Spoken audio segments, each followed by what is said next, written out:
So I had a plan.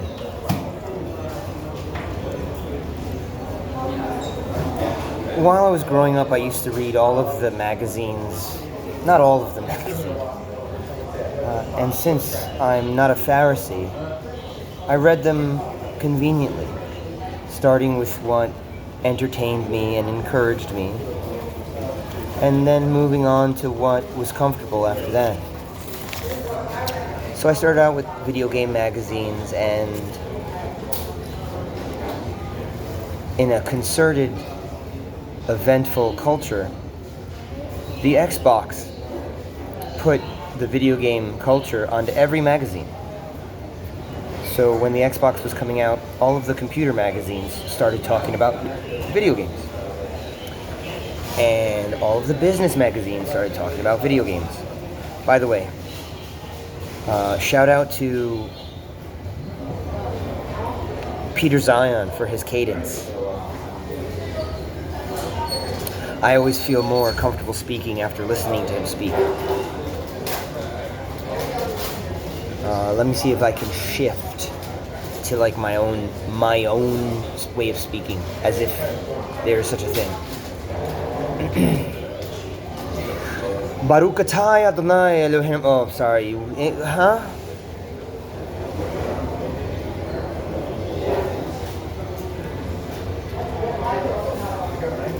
So I had a plan. As I was reading the magazines, like Time Magazine, Newsweek, US News, the various gamer magazines, the various architectural magazines, the various political magazines, the various technology magazines, the various hobbyist magazines, the various art magazines, etc., the various counterculture magazines, and Adbusters, whatever that is. They all were saying in the late 90s, and especially in the early 2000s, that we were approaching a post-scarcity. You don't like that word? You don't like the word scarcity? A post-scarcity economy.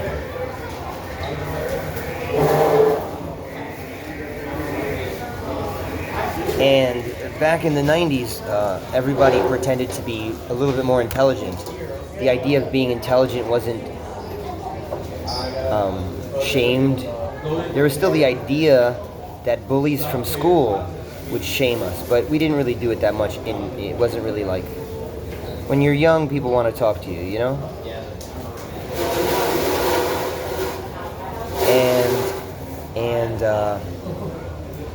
So this idea of a post-scarcity economy, it has to do with automation, it has to do with environmentalism,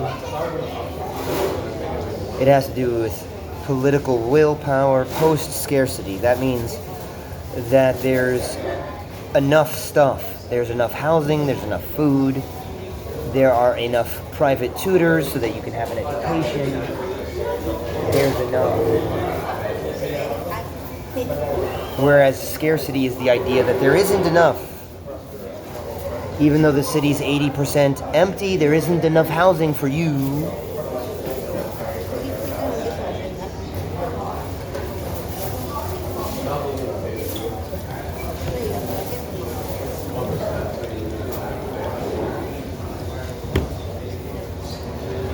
So the issue was, how are people going to develop self-esteem when they don't have challenges?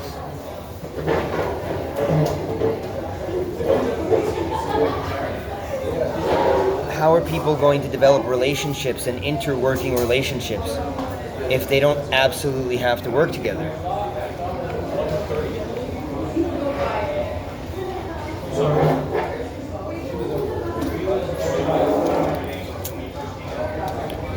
And I thought, this video game that I'm like really that I like a lot, it has this thing called the art of writing. The art of writing comes from the Denis.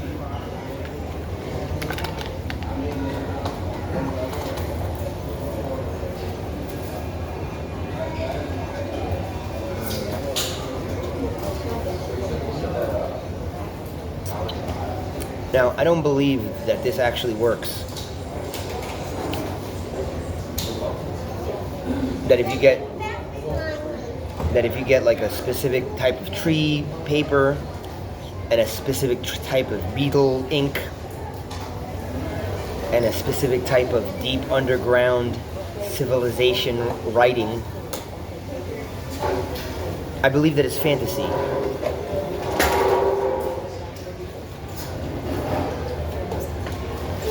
The company that makes this game, Myst, they do not believe that it's fantasy, which is weird.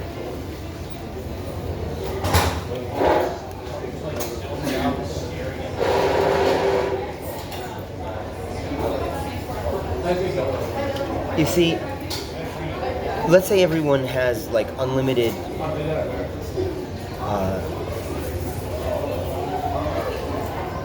access to food,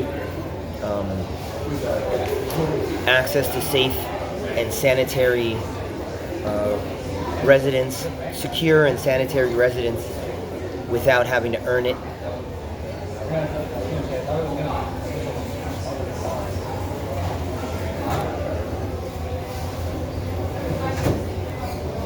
And let's say that the country, the nation, the city, the neighborhood has access to law enforcement that somehow gets rewarded for wading into other people's conflicts.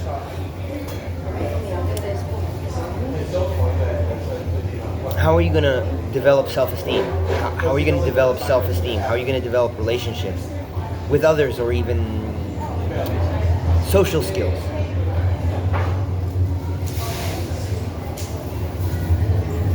And I thought, because things don't have value if they're not scarce. That's the idea, anyway. The idea is that things don't have value if they're not scarce. There's a toddler staring at me, and no one's paying attention to the toddler, and no one is engaging with the toddler.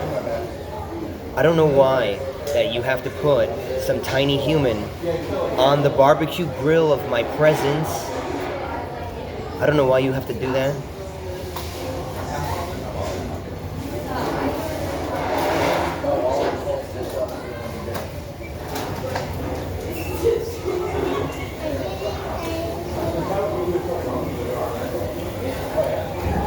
But thank God for the Holy Spirit, for they are protected.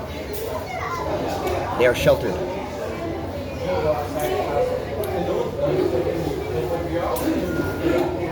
So, even if anyone can make one, if you write a letter to somebody and you use like a fancy calligraphy to write the letter. I'm sorry, are you autistic? Give me a second, I'll do this a little bit better for you. Give me one second. Because I know that the people who are tormented beyond the ability to have emotional, intellectual, and willpower concerted expressions with plasticity, that they have a hard time using their imagination. Give me a second. We'd like to meet you halfway, okay? Pen. So if you use a fancy type of calligraphy to write a letter on a very nice piece of paper that has a nice texture on it, and you give it to somebody, it's something, It's something. Even if we don't have scarcity, you can appreciate that somebody wrote it. Even if we have a machine that does it automatically, if you believe that the person actually used their hand to write the letter, and if they did, I guess, it's something, And I thought,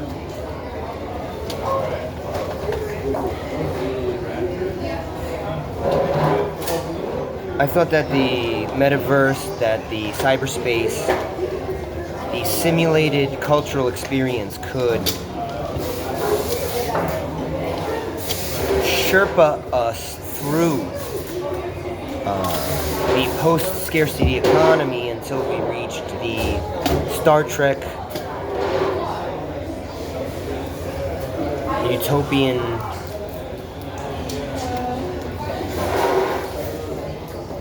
space age.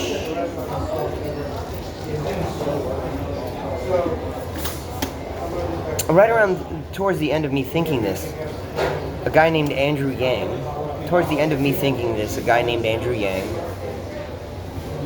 What's going on with you? Thinking about how and where I'm looking. Are you okay? So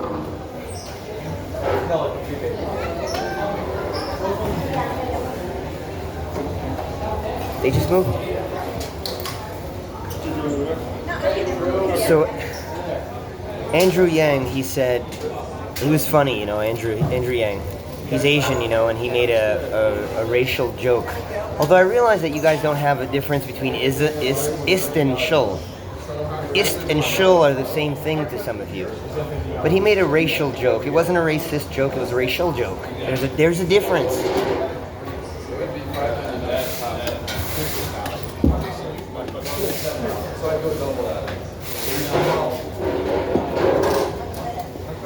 He said that he was Asian and he was good at math.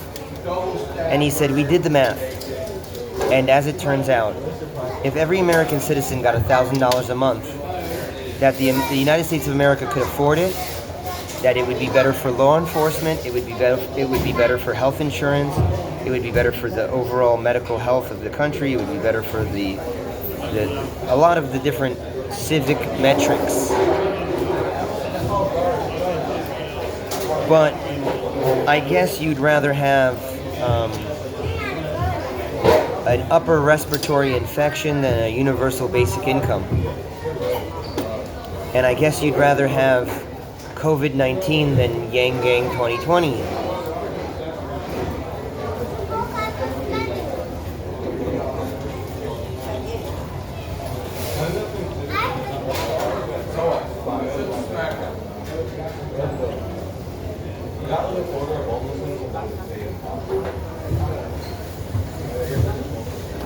So I had a plan for the post-scarcity economy that every single magazine that I had ever read in the 90s and early 2000s spoke about. Not that it's an obscure or unheard of idea.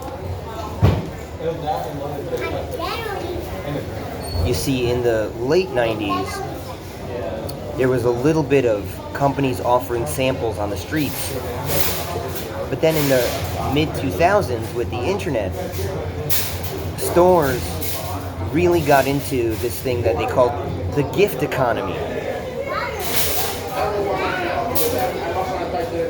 Because when you can just buy things for cheap on the internet, even in 2005, when you could buy things for cheap on the internet, storefront purchases went down. So they needed something to encourage people to participate.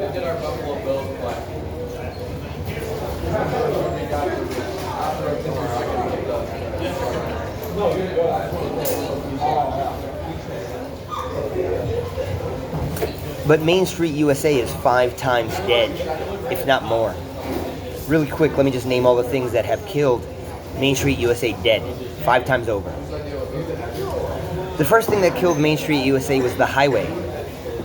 Why buy something on your main street or on your main boulevard when you can jump on the highway and drive to the poorest neighborhood in your city and buy the same thing, the exact same product, for cheap? First thing that killed Main Street USA dead was the highway. The second thing that killed Main Street USA dead was the big box store. Actually, that's not true.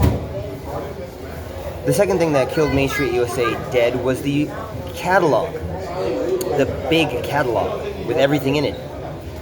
Why go to the store and buy something that you need today when you can just order everything at the beginning of the month and have it delivered to your door by the U.S. mail? The third thing that killed Main Street USA dead was the first wave of big box stores like Home Depot and maybe CompUSA or maybe Best Buy or maybe those big box stores, big, almost like a warehouse store.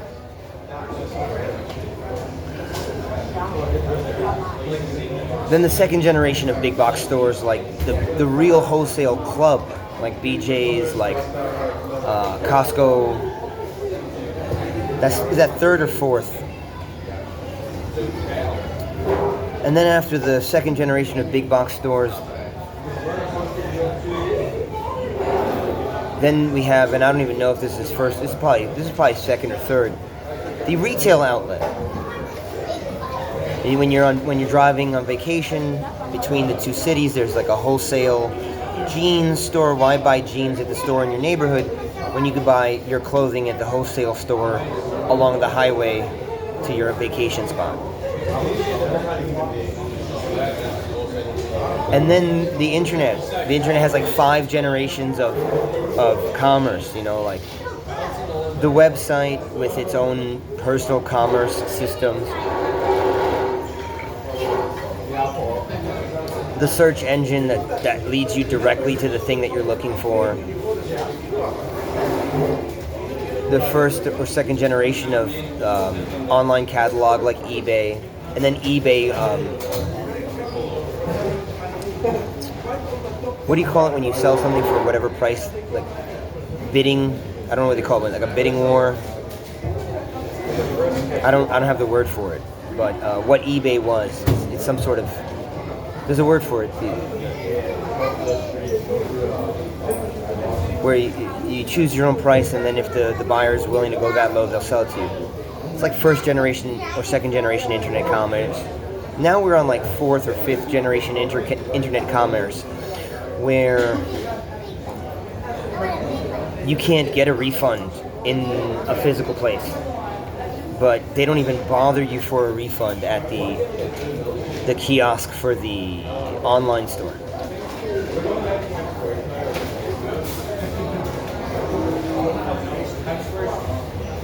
So I had a plan for socializing, for cultural behavior, for interactions in this post-scarcity economy.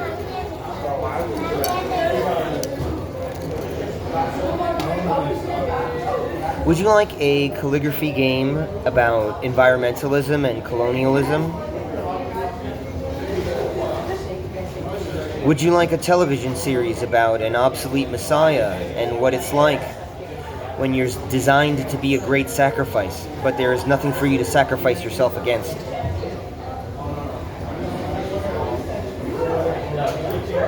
Would you like a massively multiplayer online game about archaeology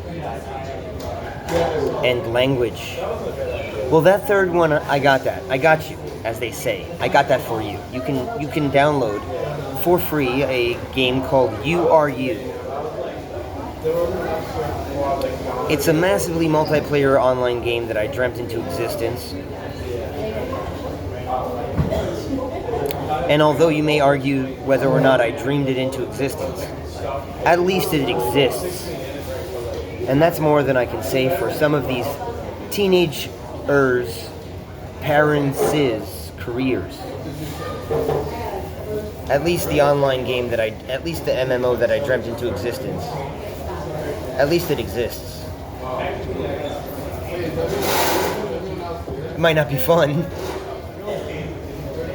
but it plays, and it's still multiplayer, and it has servers. And it's free. See you there.